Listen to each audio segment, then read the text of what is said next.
ये सूखे गेंदे के फूल हैं। मैंने गेंदे के फूल जो पूजा में चढ़ाते हैं ये सुखा लिए हैं। देखिए इस तरह से सूख के बन गए हैं। अब सूखने के बाद हम क्या करेंगे, इसको जैसे ये सूख जाते हैं हाथ से ऐसे आप करोगे, मैश करोगे तो इस तरीके के दाने आपको नजर आने लग जाएंगे, तो आपको पता चल जाएगा कि ये सूख गए हैं।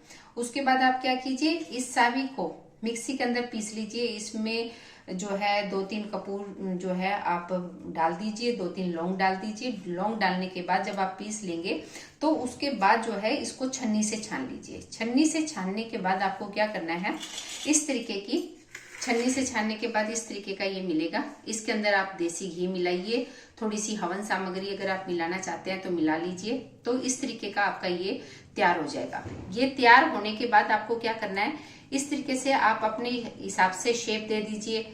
आप दीवे के अंदर भी रखकर शेप दे सकते हैं या हाथ से इस तरीके की अगरबत्ती का शेप दे दीजिए। इस तरीके की अगरबत्ती का जब आप शेप देंगे तो ये अगरबत्ती आपकी तैयार हो जाएगी। और कुछ देर के लिए इसको जो है हवा में रख दीजिए ताकि थोड़ी सी हवा से इसका मॉइस्चराइजर जो है वो खत्म हो जाए। इसमें आपको कुछ नहीं करना। छानने के बाद आपको घी डालना है। अगर आप हवन सामग्री डालना चाहते हैं तो डाल सकते हैं। उसके बाद घी डालने के बाद इस तरीके का ये मटेरियल बनेगा और फिर आप उससे किसी प्रकार की भी शेप जो है आप दे सकते हैं। मैंने देखिए इस तरह से धूप बत्ती का शेप दिया है, धूप का शेप दे दिया इसको। और धूप का शेप देने के बाद मैं इस तरीके से बनाती जाऊंगी और इसको अखबार पर जो है किसी भी पेपर पर आप रख दीजिए थोड़ी देर के लिए। ऐसे बना बनाकर जो है आप रखिए तो इससे आपकी तैयार होगी। अभी देखिए मैं आपको दिखाती हूँ कि मैंने एक धूप बनाई है और बनाने के बाद मैंने इसको प्रज्वलित किया है। देखिए आप, ये मेरी धूप है। आप इस तरीके से दीवे में रखिए। आप जैसे अभी ये है इस तरीके से कीजिए, आप इसको कर दीजिए। ये बिल्कुल आपकी धूप तैयार हो जाएगी और इसमें इतनी महकी महकी इतनी प्यारी खुशबू आ रही है कि आपको बाहर से जो है धूप लेने की जरूरत नहीं है।